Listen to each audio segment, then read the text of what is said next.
नमस्कार मित्रों, आज चर्चा करेंगे एकादश भाव के बारे में। 11th house. 11th house mean this one, ये वाला भाव 11th हाउस है। कैसे? देखिए, प्रथम भाव ये लग्न से 11वें भाव पे स्थित भाव एकादश भाव होता है। 1, 2, 3, 4, 5, 6, 7, 8, 9, 10, 11। ओके, तो एकादश भाव लग्न से जो 11वां भाव पड़ता है उसको एकादश भाव कहते हैं। एकादश भाव से बेसिकली आमदनी का भाव है, लाभ का भाव है। लाभ भाव के नाम से वैसे इसको जाना जाता है। और आपकी कामना, इच्छा, आकांक्षा, इच्छा पूर्ति, लाभ, प्राप्ति, सिद्धि, वैभव और जीवन की पूर्ति और आभूषणों का सुख 11th हाउस से जाना जाता है। बड़े भाई का कारक, कई बार बात हो चुकी है, बड़े भाई का कारक है। और आशाओं का, आकांक्षाओं का, इलेक्शन, चुनाव, मुकदमे, हेल्थ, मारक भाव भी होता है ये।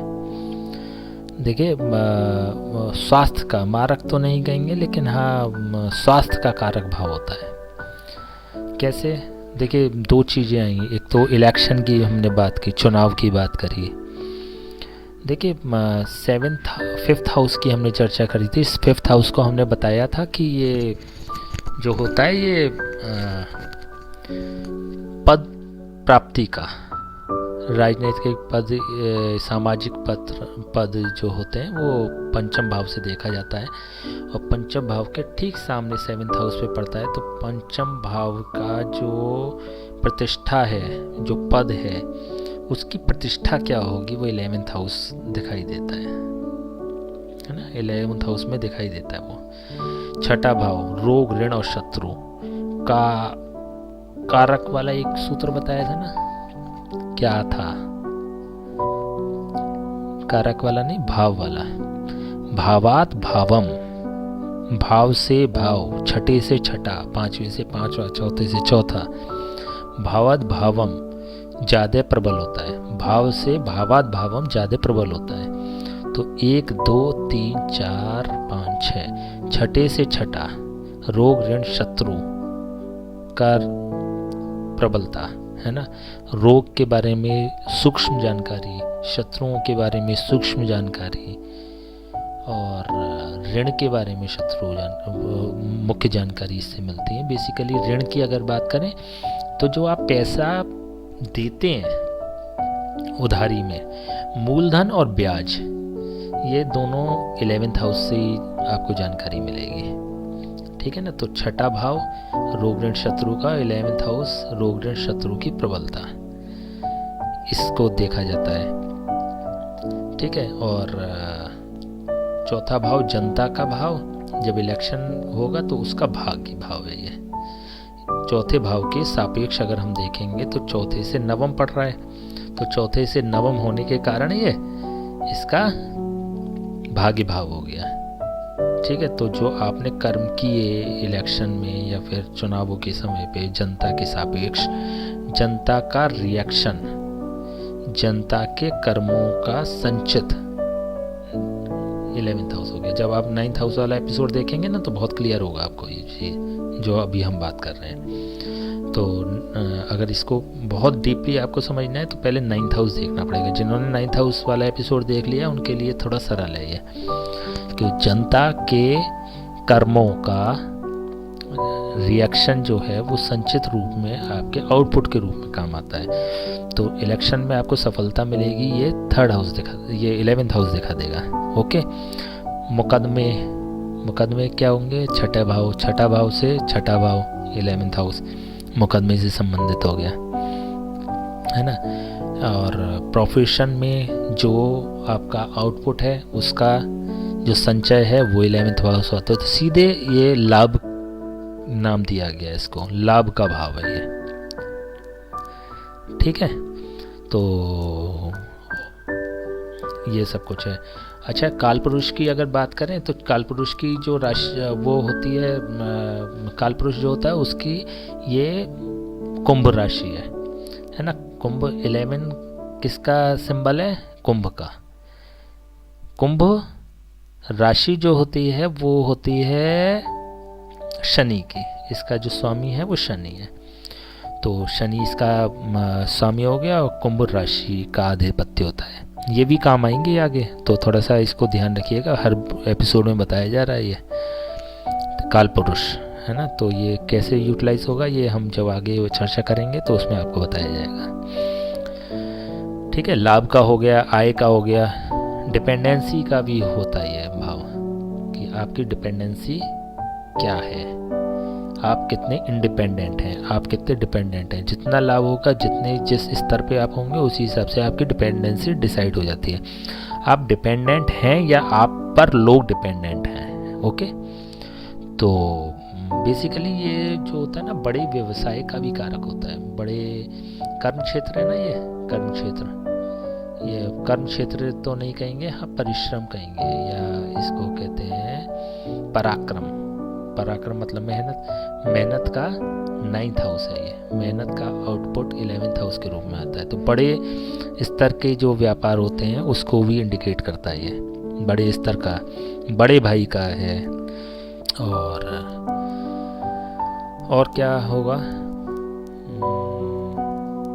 देखिए चाचा का भाव, अभी हमने ये पढ़ा कि ये मतलब चीज़ें देखी, जैसे 10th हाउस है, 10th हाउस का बेसिकली 10th हाउस का ये थर्ड चाचा का भाव ये हो। ठीक है, और क्या हो गया, और हो गया ये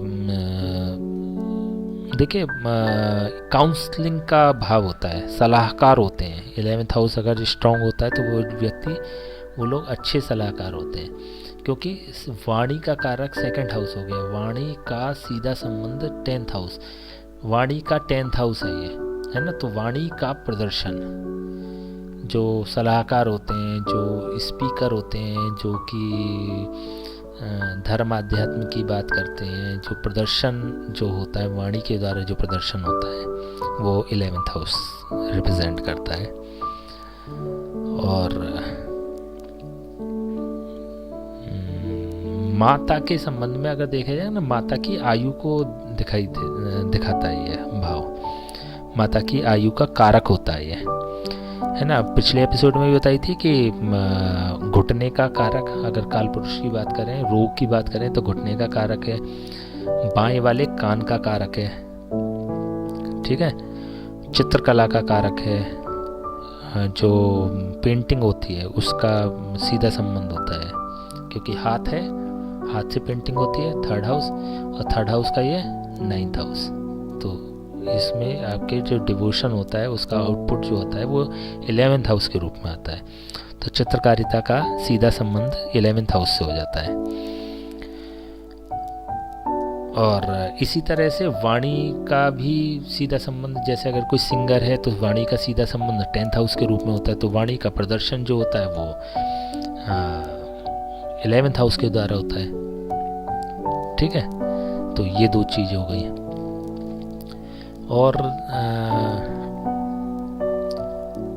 देखिए अगर इसको बात करें ना 5th हाउस की, 5th हाउस पद का हो गया, और पद का प्रेजेंटेशन, आउटपुट या सामाजिक जो नज़रिया है पद का, वो 11th हाउस से देखा जाएगा। तो विस्तार देता है ये basically, 11th house 5th house को विस्तार देता है। तो अगर मंत्री की बात करी जाए तो मंत्रियों का समूह का कारक बन जाता है ये 11th हाउस।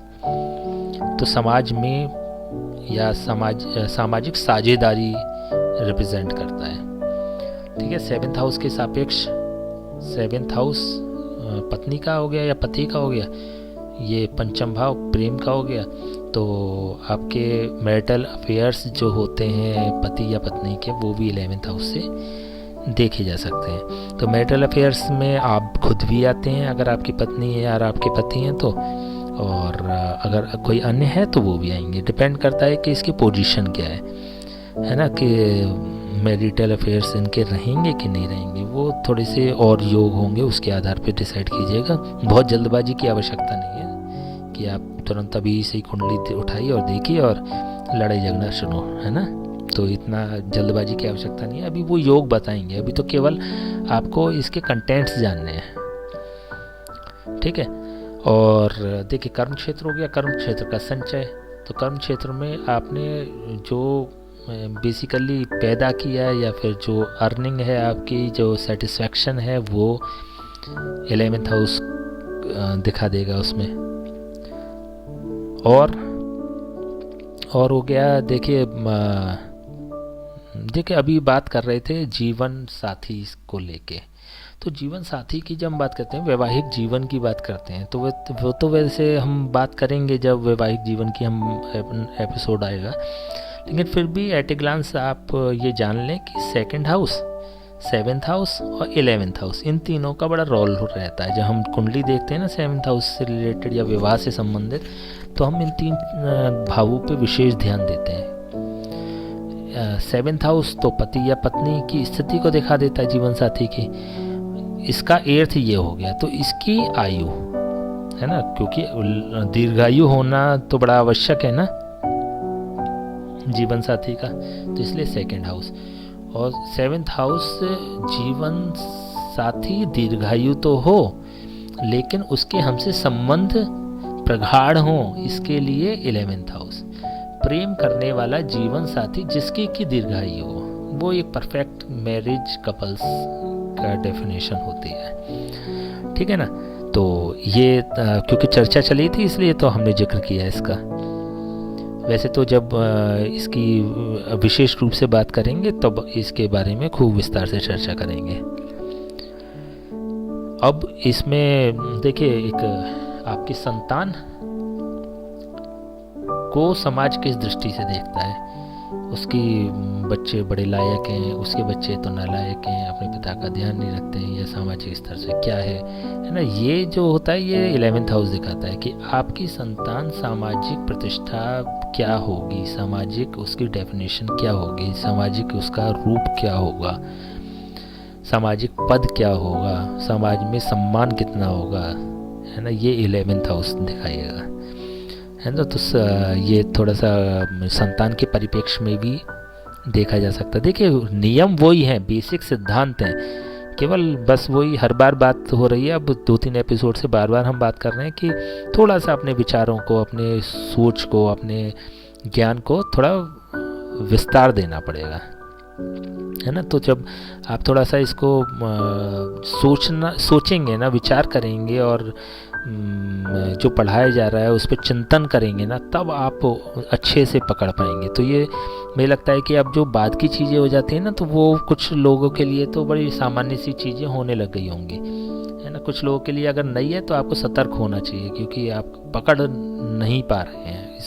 इट मीन्स कि लैक ऑफ प्रैक्टिस, है ना। तो थोड़ा सा प्रैक्टिस को बढ़ाना पड़ेगा, है ना। पिता का कारण है पिता की वाणी, है ना। पिता की वाणी, कि हमारे पिताजी एक बात कहा करते थे तो हम अभी तक फॉलो करते हैं। वो कहते थे बेटा हर किसी पे विश्वास नहीं करना, फॉर एग्जाम्पल, है ना। वो कहते थे बेटा दुखी लोगों की मदद जरूर करना, है ना। तो जो भी पिता की वाणी का आपके जीवन पे क्या प्रभाव है वो 11th हाउस दिखाई देता है।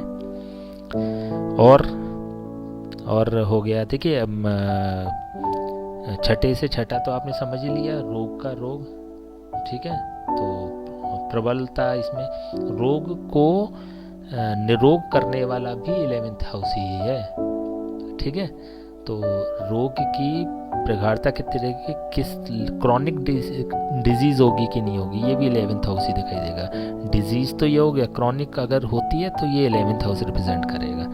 और कितना अगर यहाँ पे सिम्टम्स दिखाई दे रहे हैं और भावात भावम के आधार पे यहाँ पे सिम्टम्स नहीं दिखाई दे रहे हैं, तो इट मीन्स क्योर हो जाएगी, जो डिजीज़ है, बीमारी है, वो क्योर हो जाएगी। तो 11th हाउस बड़ा महत्वपूर्ण है जब बीमारी की बात होती है, तो स्वास्थ्य की बात होती है, स्वास्थ्य लाभ की बात होती है, दवाइयों के लगने की बात होती है, दवाइयों के आउटपुट की बात आती है ना। तो 11th हाउस को थोड़ा सा हमें कंसीडर करना पड़ेगा। और क्या हो गया, और संतान का जीवन साथी भी यही है। अगर संतान की बात करें तो उनका जीवन साथी भी यही है, ठीक है ना। तो 8th हाउस के सापेक्ष देख लेते हैं। आध्यात्मिक चिंतन जो है आपका, जो आपकी रिसर्च है, उसका जो सुख है वो 11th हाउस से मिलेगा। उसको आप भोग पाते कि नहीं भोग पाते, है ना, उसका लाभ उठा पाते कि नहीं उठा पाते, वो आपको संतुष्टि देता है कि नहीं देते है आपकी रिसर्च। ये 11th हाउस को जो PhD कर रहे हैं वो उन्हें उसका लाभ मिलेगा कि नहीं मिलेगा, ये 11th हाउस से देख लेंगे, ठीक है ना। तो इसी तरह से देख लेंगे और भी चीज़ें। तो मुझे लगता है कि अब थोड़ा सा आपको अपने विचारों को खोलने की आवश्यकता है। और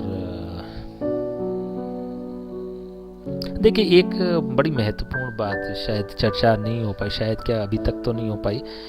देखिए, जब हम बीमारी की बात कर, काल पुरुष की जब हम बात करते हैं, है ना, और स्पेशली जब हम डिजीज़ को लेके बात करते हैं, तो हम ये मानते हैं कि जब ये काल पुरुष है तो काल पुरुष में जैसे हमने ये एक व्यक्ति माना, है ना, तो हमने उस व्यक्ति का राइट पोर्शन, जब कोई व्यक्ति आपके सामने मुंह करके खड़ा हो, मान लीजिए मुंह करके आप आमने सामने खड़े हैं, ये इसका चेहरा है, तो उसका राइट हैंड कौन सा होगा, ये वाला राइट पोर्शन होगा। ये जो है पूरा भाग, ये राइट पोर्शन हो गया, ये वो पूरा भाग, है ना, और ये वाला लेफ्ट पोर्शन हो गया। तभी तो हमने बाएं कान की बात करी थी अभी, है ना। ये 12th हाउस से बाईं आँख देखेंगे, जब 12th हाउस आएगा तो बताएंगे कि बाईं आँख देखेंगे, है ना। ये सीधी दाहिनी आँख, है ना। तो ये तो हो गया उसका राइट वाला पोर्शन, ठीक है, और ये हो गया उसका लेफ्ट वाला पोर्शन, आपके जस्ट अपोजिट। अब लेकिन जब महिलाओं की बात आती है, हमने एक फिर बार बार बात चल रही है कि देश, काल और पात्र। पात्र मतलब पात्र कौन, महिला या पुरुष।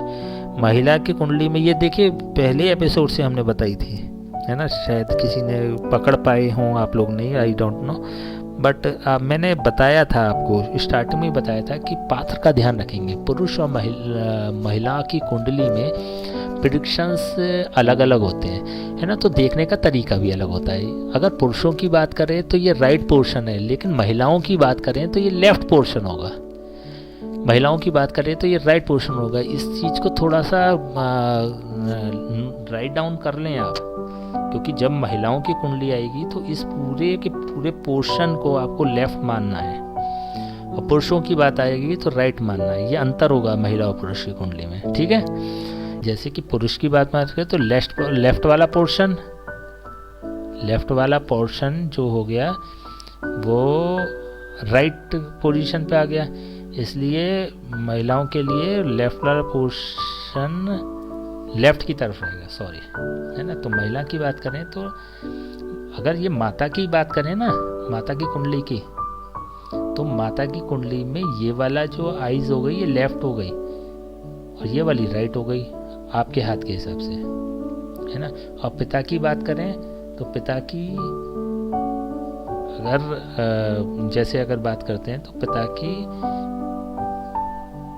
इस तरह से देखेंगे तो पिता की ये राइट वाली आइज और ये लेफ्ट वाली आइज, ठीक है ना।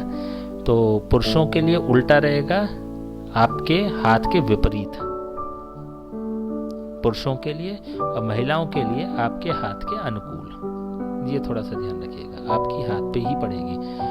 महिलाओं के ये लेफ्ट हो गई, है ना, ये राइट हो गई, और पुरुषों की जब बात करेंगे तो ये राइट हो गई, ये लेफ्ट हो गई, तो विपरीत होगा, ठीक है ना।